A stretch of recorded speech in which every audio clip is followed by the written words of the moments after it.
Welcome back. I'm here with the lovely Dr. Eva, the author of Be Kinder, The Transformative Power of Kindness. Yep. And Dr. Eva is a practicing psychiatrist here at Miami Beach, and today we are going to talk about the power of Chaturanga.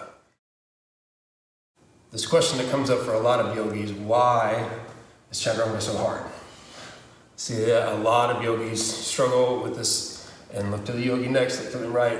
Why can't I do Chaturanga? Why doesn't it feel strong? Why doesn't it feel consistent?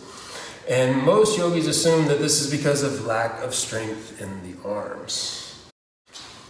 Partially true.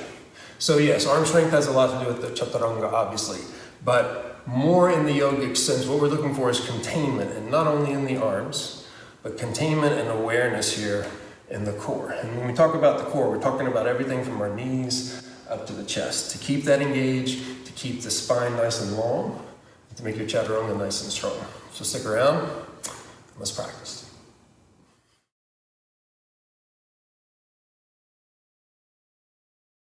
Three things to remember when practicing any asana, but especially here with the Chaturanga.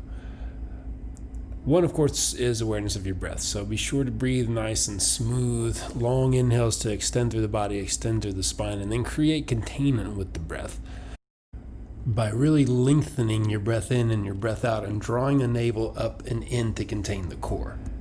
And when you've got containment through the core and you're able to stay nice and strong, being lowered to the floor, then you can start to find some expression up through the heart. So the lift comes there. So those three things: containment, breath awareness, expression, and let that be your focus as you move through. Here's 3 steps that you can take to better Chaturanga. Dr. Eva here is going to help me out.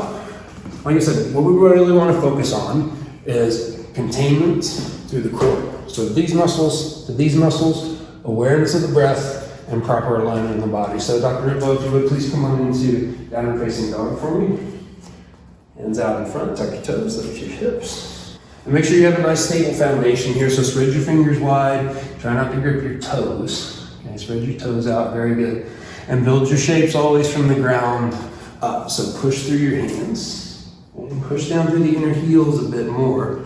Feel your armpits hollow out here in down dog, and roll the inner thighs back. We're going to try to create these same types of sensation in the plank of Chaturanga movement, okay? So for our modified vinyasa, inhale, come forward to plank pose.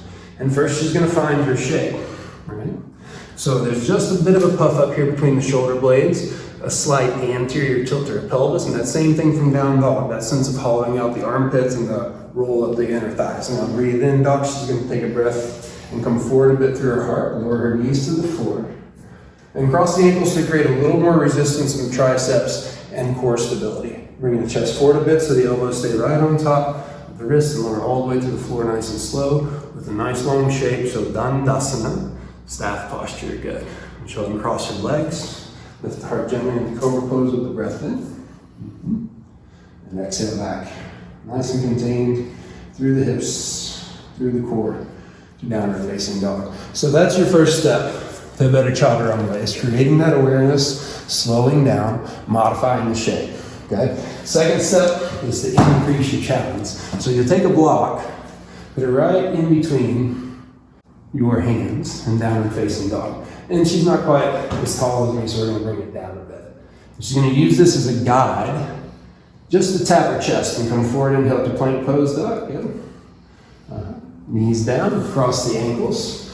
Still going to bring the heart forward, but just to tap to the block. Okay, right on the sternum, and then uncross the legs, lift the heart into upward facing dog or cobra pose there, just to create resistance, and exhale back into downward facing dog. Very nice.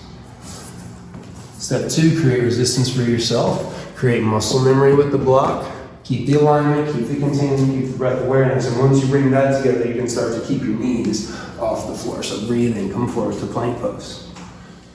Very good. She's going to keep her chest up, her chin up, a little anterior tilt to the pelvis so the navel draws in, and lower slow to the floor without the knees. Maybe catch just a little pause there halfway down, and then lower gently with containment and control to the floor. Good. And then upward dog or cobra pose. From there, exhale back up. Down facing dog, and then child's pose to rest. Nice job. Get your core nice and strong, create awareness of your spine and your breath, and it'll take some of that difficulty out of Chaturanga Dandasana.